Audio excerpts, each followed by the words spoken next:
Seja bem-vindo à Escola Sabatina. Participe, envolva-se. Deus quer derramar inúmeras bênçãos em sua vida.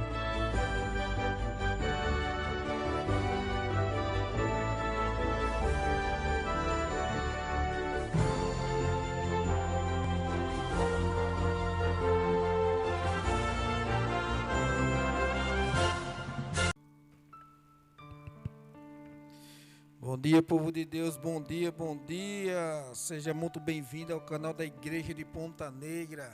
Se sinta à vontade para deixar o seu like, para compartilhar com seus amigos, familiares, a mensagem que vem da parte de Deus. E desde já eu já convido você a deixar seu comentário, a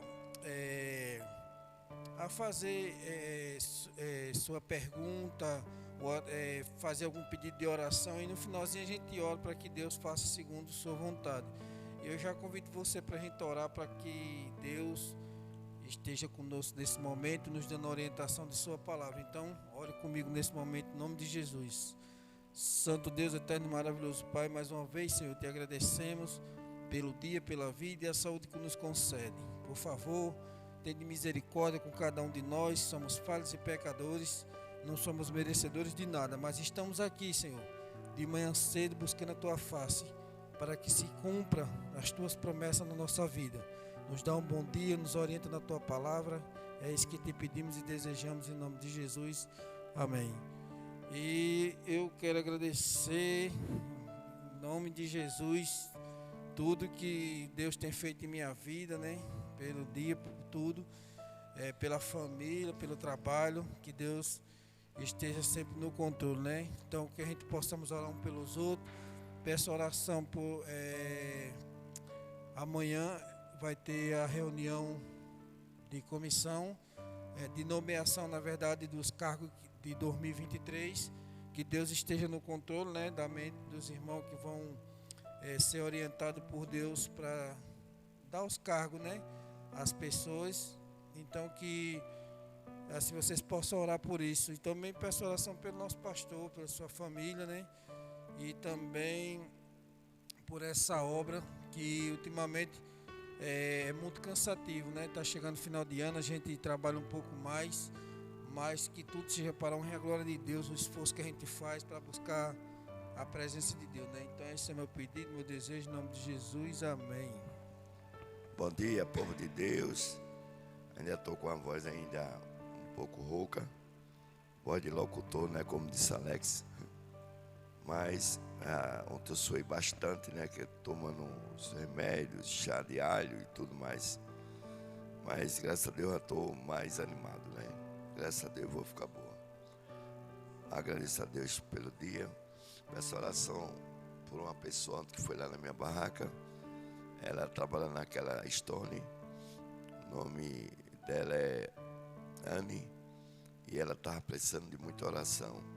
E aí eu entreguei o livro a ela, entreguei também o livro da esperança para ela, né? E o rapaz que eu pedi oração ontem, né, o Antônio Marcos, né, conhecido como Marquinho Treme Treme, ontem teve a notícia que ele faleceu. Então é um momento muito triste, né, porque a gente vê uma pessoa que a gente conhece há muito tempo, trabalhando conosco ali, e realmente ele veio a falecer, veio a óbito ontem.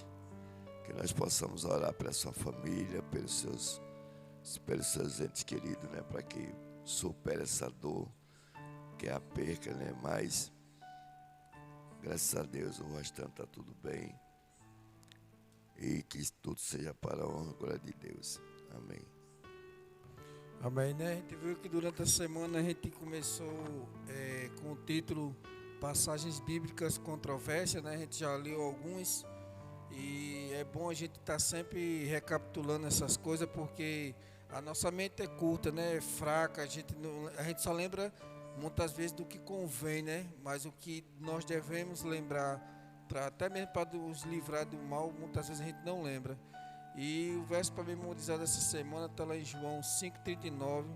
Vocês examinam as escrituras porque julgam ter nela a vida eterna, e são elas mesmas que testificam de mim. ou seja, de Jesus. Então a gente tem que examinar essa escritura. Quando a gente vai no médico, a gente é examinado minuciosamente para descobrir, né, o que é que a gente tem, se está bom, se está ruim, e a gente recebe um remédio, né, para curar tal enfermidade. E as escrituras é bem interessante. Quanto mais você examina ela, mais você recebe o antídoto, né, dessa vida pecaminosa que nós temos, e nossa mente é transformada aos poucos, e a gente vamos curando nossa alma, né? A gente vai aprendendo que tudo que é contrário às coisas de Deus é veneno para nossa alma, né? Então que a gente possa entender o recado de Deus nessa manhã, que é bem interessante, em nome de Jesus. Amém, né? Hoje o título, né, da quinta-feira, 24 de novembro, diz as almas debaixo do altar. Justamente para aquelas pessoas que pregam, né, que já as pessoas já foram para o céu, já foram para tal lugar. Então o cara pensa que as almas não estavam lá já no céu. É totalmente diferente isso aí. Então a abertura do quinto selo apocalíptico revela uma cena inusitada. As almas dos mártires foram vistas metaforicamente debaixo do altar, clamando a Deus por vingança. Alguns comentaristas tentam identificar esse altar como o altar de incenso mencionado no sétimo selo, mas a referência a sangue em vez de incenso nos leva a ver uma alusão ao altar do holocausto, onde era derramado o sangue do sacrifício. Assim como o sangue desse sacrifício costumava ser expegido ao redor do altar, o sangue do mártir foi simbolicamente derramado no altar de Deus quando os permanecer fiéis à palavra de Deus e ao testemunho de Jesus. Veja também, eles perderam a vida. A forma que ele fala é que as almas dos mártires estavam lá clamando, né, vingança. Não é que eles estivessem lá, todos eles lá, clamando Senhor, Senhor, não. É que quando ele for expedido o incenso e expedido o sangue dos mártires, era como se eles estivessem lá, né, os que morreram em Cristo, que andava com Jesus.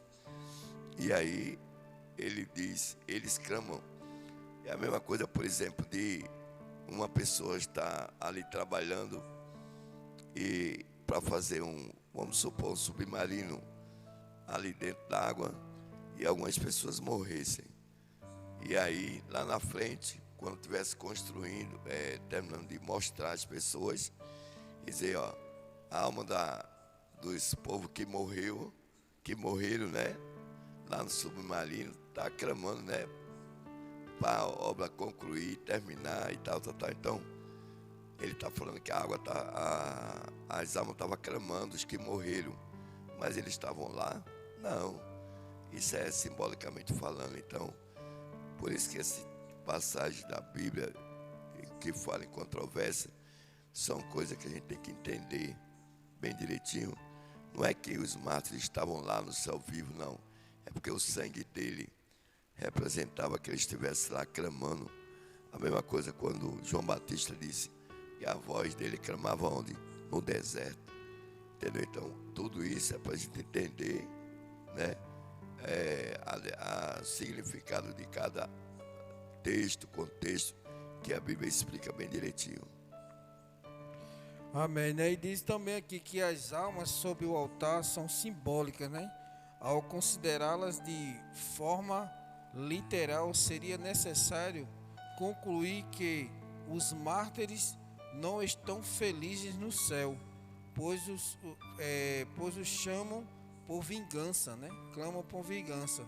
Esse quadro dificilmente soa como se estivessem desfrutando a recompensa da salvação. O desejo de vingança pode tornar miserável a vida, mas a morte também. Realmente fica um negócio meio estranho. Como é que Você está lá no céu. Se a Bíblia diz que no céu é um lugar perfeito, é um lugar maravilhoso, que onde não vai ter choro, não vai existir dor, não vai existir enfermidade, e de repente essa imagem agora está os mártires aqui clamando por vingança. Olha só que negócio estranho, né? Fica um negócio meio agora interessante. Muitos acreditam literalmente que isso acontece, sabia? Porque é como eu disse, existe um trabalho por trás disso aí. Existe um ser caído que ele trabalha para que muita gente entenda dessa forma, que lá no céu não é um lugar bom. O lugar bom é aqui, porque aqui você pode desfrutar o que você quiser.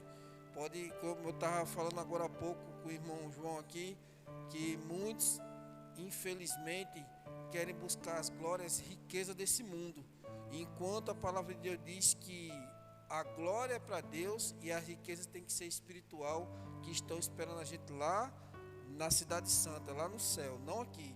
Aqui tudo é passageiro. E se a gente direcionar o nosso coração, nosso pensamento em buscar nossa salvação e os demais, então a gente vai ter uma vida espiritualmente falando em abundância lá no céu, não aqui. Então que a gente possa entender que a palavra de Deus ela é viva, e toda vez que você busca esse conhecimento, você tanto cresce espiritualmente, como você entende que a palavra de Deus se cumpre dia por dia na vida de todo mundo.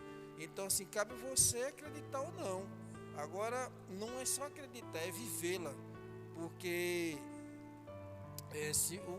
como diz Paulo, o morrer para Cristo é lucro, né? Então a gente tem que estar bem atento a essas coisas que o inimigo tem colocado aí nesse mundo, dizendo que as coisas contrárias à palavra de Deus. Então a gente tem que prestar muita atenção e estudar mais a Bíblia, como diz o verso da semana, examiná-la, para que a gente possa entender sempre o recado de Deus na nossa vida, em nome de Jesus.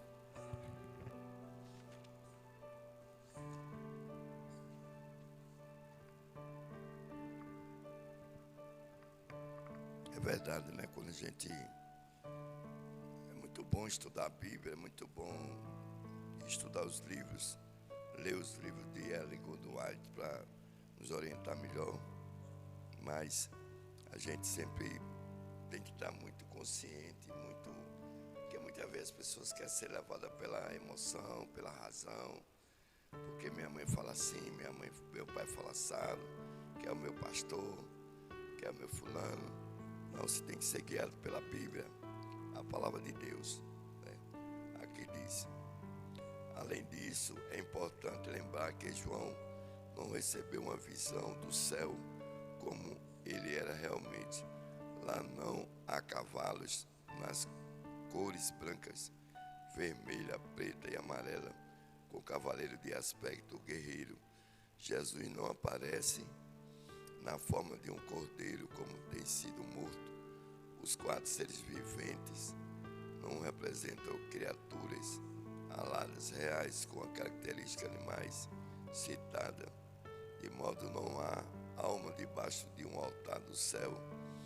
Toda a cena consiste em uma representação pitagórica e simbólica. É nesse texto que muitas vezes as pessoas querem dizer aquilo que a Bíblia não fala, né?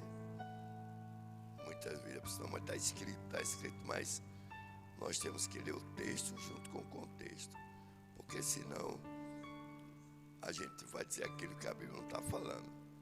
Então, todo momento, ele lembra que não era os mártires que estavam lá clamando, chorando. Como é que pode ser num lugar do céu vai ser tudo com amor, alegria, paz, tranquilidade?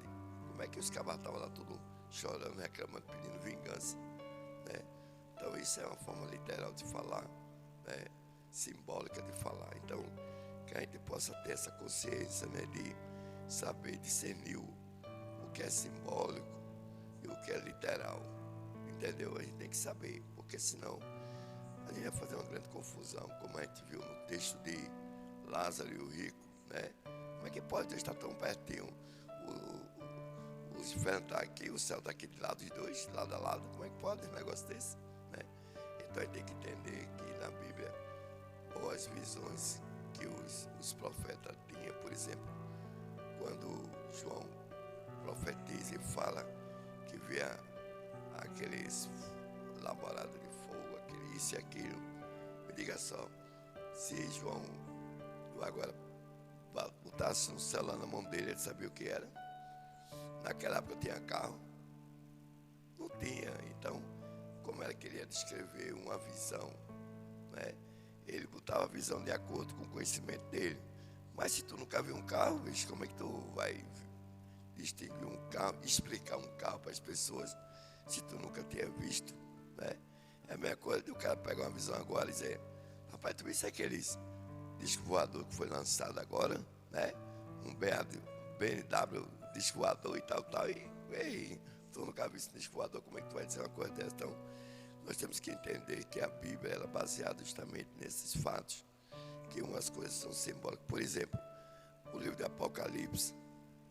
O livro do Apocalipse, ele é baseado 95%, não se entende como se lê. Quando ele fala água, não é água de beber. Quando ele fala mulher, não é mulher, criatura.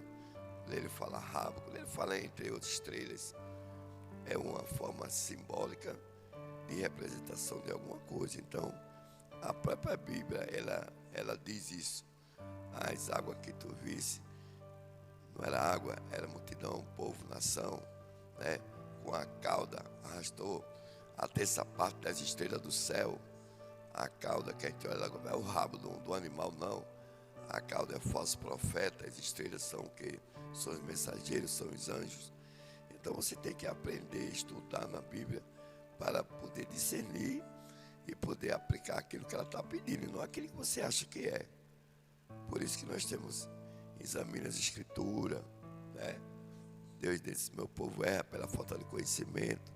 Então tudo isso leva a gente a ter uma noção maior e estudar mais a Bíblia, né? Para que ela possa obedecer a Deus e aos seus mandamentos. É verdade, é interessante que quando a gente presta atenção nas histórias da Bíblia, principalmente em Apocalipse, tu me fizesse lembrar agora de Apocalipse 9, do animal, né, que vai vir atacar aqueles que não têm o selo de Deus. Aí, se você prestar atenção, se você pensar assim, não, e o que é o selo de Deus? Eu mesmo pensava que era como dizia aí, que era um chip, né, que botava na mão, não sei o quê. Mas quando a gente vai ler a história mesmo, tem nada a ver com chip, é o entendimento, o trabalho no dia de sábado, é uma coisa que você fica assim observando. E por que fala desse selo, né? Aí a gente sabe que quando a gente fazia uma carta antigamente, botava um selo, né? Aí eu ficava imaginando, será que o selo vai na testa, e vai aqui na mão o selo? Fica imaginando assim, mas quando a gente começa a ler, realmente é tudo simbólico. Quando você começa a entender a palavra de Deus, é interessante demais você ver como Deus é sábio. Se Deus tivesse escrito essa Bíblia como se fosse um livro mesmo, literal, meu amigo, essa Bíblia não existia mais não.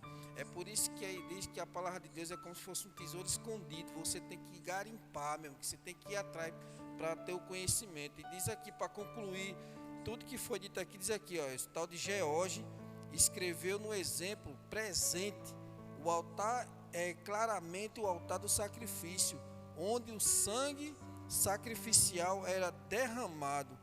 O fato de João ter visto as almas dos mártires sob o altar não tem nada a ver com o estado dos mortos, nem com a situação deles no estado intermediário. Apenas uma forma vivida de retratar o fato de que eles haviam sido martirizados em nome de Deus, tá vendo aí? Então assim, é uma coisa que foi simbólica. Então para você, tipo assim, tem gente por aí quando prega, ele prega só o versículo da Bíblia, mas não lê o contexto. E quando você lê o contexto, não tem nada a ver com o que você leu, meu irmão. Então é por isso que quando você for preparar um sermão, quando você for levar uma mensagem, você tem que conhecer as histórias por trás do que você está falando. Porque não adianta você dizer assim, o Senhor é meu pastor e nada me faltará. Aí, opa, peraí. Aí você tem que conhecer a história atrás desse versículo que eu acabei de citar aqui agora. Então, assim, eu posso tudo naquele que me fortalece. Vai ler lá o contexto dessa palavra agora. Eu posso tudo naquele que me fortalece. Quem é que está te fortalecendo? Bem, se você está se alimentando da palavra de Deus, a gente sabe que é o próprio Jesus Cristo, né? Mas se você não faz nada para Deus, não vem na igreja, não lê uma Bíblia, então você sabe qual é o partido aí que você está servindo, né? Então são coisas, meu irmão, que a gente tem que examinar para você ter certeza do que você está falando. Então não fale nada se você não tem a certeza. Então tudo que nós trazemos aqui, a gente lê, a gente estuda, a gente busca conhecimento para que você saia daqui sabendo mais do que quando você chegou. Então que Deus nos acompanhe sempre nesse raciocínio de ir para o céu junto com essa sabedoria que vem do alto. Verdade, né? E aqui embaixo no rodapé diz assim, né? Quem já não clamou por justiça e espera que ela seja feita, porque devemos pela fé confiar que a justiça finalmente virá. Que conforto obtemos com essa promessa? Muitas vezes a justiça do homem é totalmente diferente da justiça de Deus.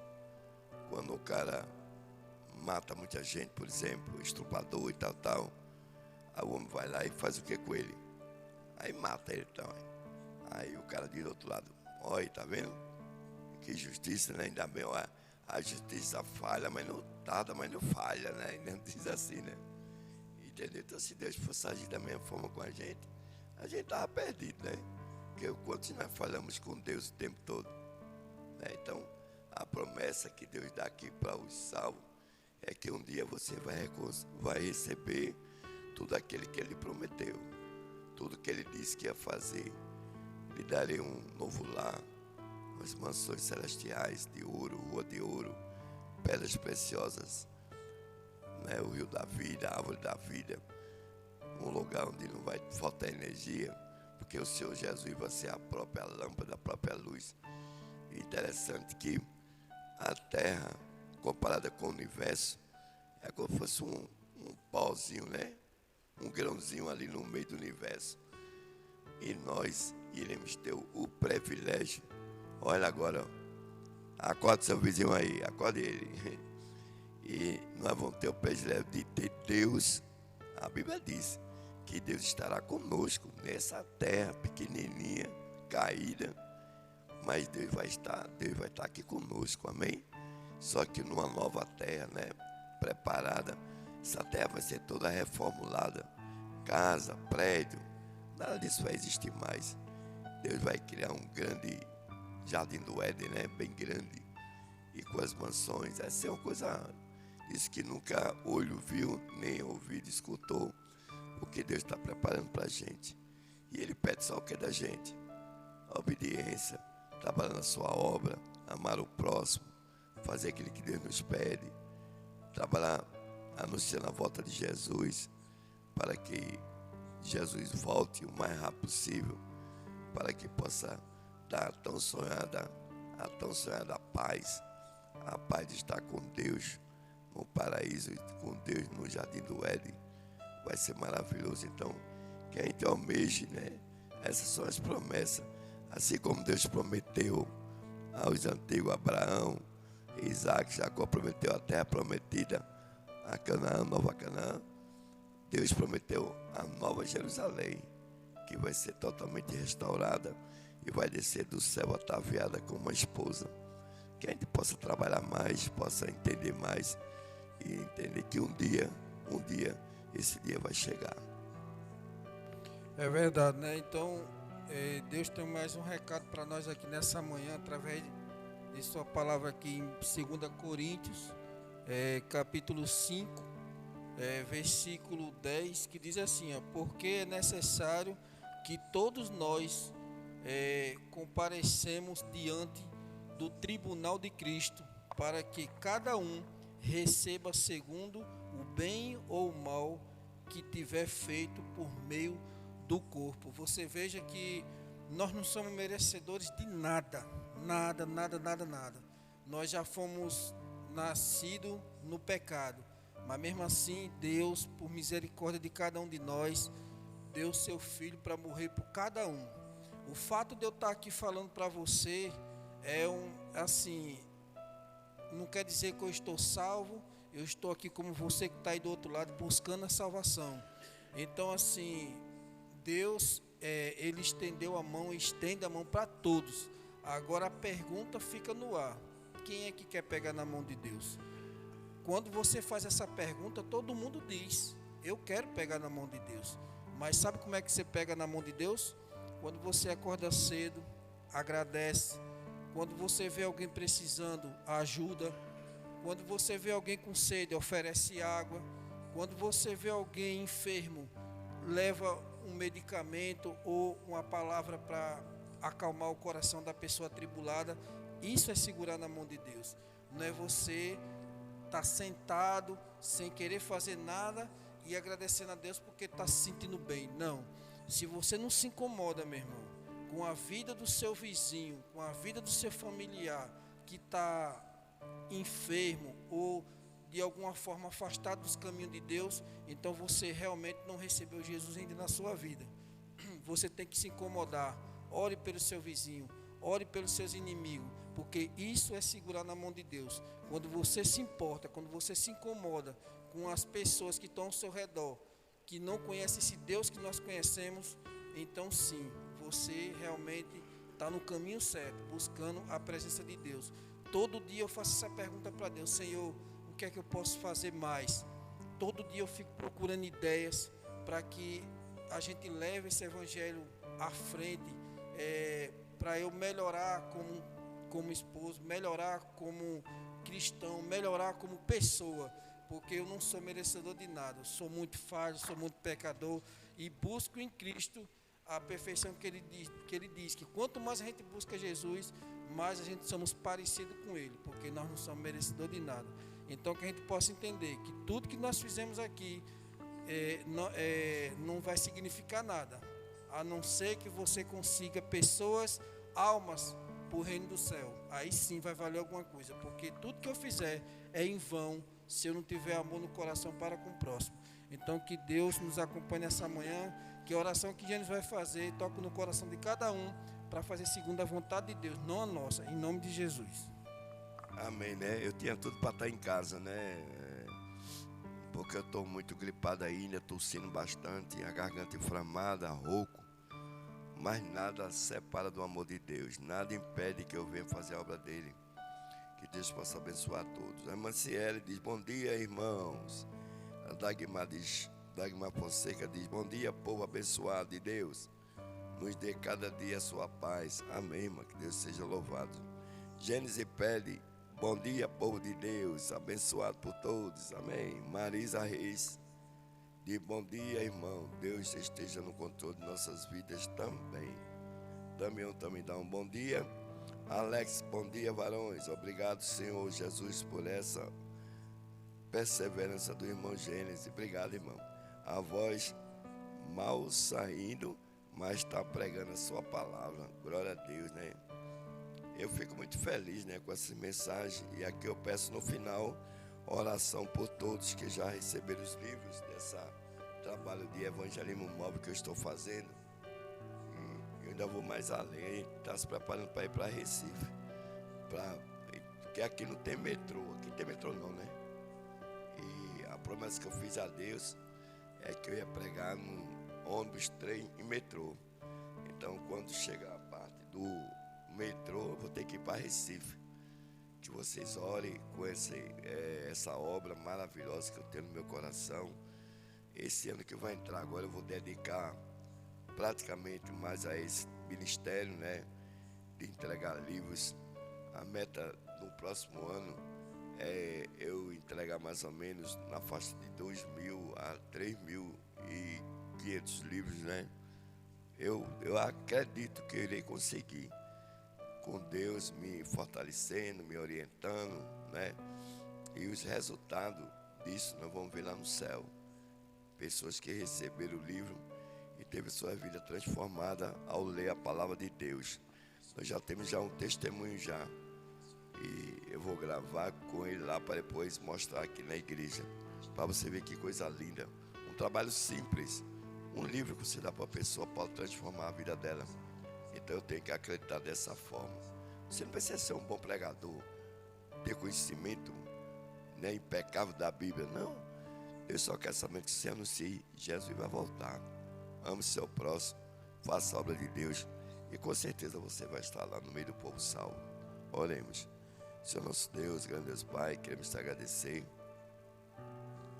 porque nós lemos essa semana sobre vários assuntos que as pessoas têm dificuldade de entender, mas que teu Santo Espírito, Senhor, possa estar no controle da vida delas, orientando, guiando, para que ela possa estar na tua presença. Ontem eu conversei com uma jovem chamada Anne, Senhor, e ela não sabia sobre essas passagens do sábado, como muitas pessoas não sabem. Então cabe a nós falarmos, pregar, e não só pregar sobre o sábado, pregar do amor de Jesus. Esse é o mais importante. Por isso que nós te agradecemos, dá um dia na tua presença, oração pela família do rapaz que faleceu, né, da praia, que eles possam ter o conforto e eles possam superar essa dificuldade. Assim, a alegria que eu tenho que no sábado eu entreguei o livro A Grande Esperança na mão dele, e eu disse para ele estava muito debilitado. Eu disse: toma essa mensagem para você, meu querido, leia. Ele disse: então eu vou ler. E aí foi embora. Eu não sei se deu tempo dele ler ou não, só sei que no domingo ele teve a crise, foi incubado. Olha como foi rápido. Sábado nós entregamos, domingo ele teve a dificuldade, foi internado, e na quarta-feira faleceu. Mas que Deus possa estar no controle da sua família, orientando e guiando. Obrigado por esse canal, obrigado por esse trabalho, somos gratos por tudo. Abençoa todos que estão nos ouvindo, abençoa também os que não estão nos ouvindo, e que tudo seja para a honra e glória de Deus. Até amanhã, se Deus quiser. Amém. Que amanhã eu possa estar com a voz melhor, para poder falar melhor. Mas se não tiver, eu venho do mesmo jeito. Amém, amém. Que tudo seja feito segundo a vontade de Deus, e até amanhã em nome de Jesus.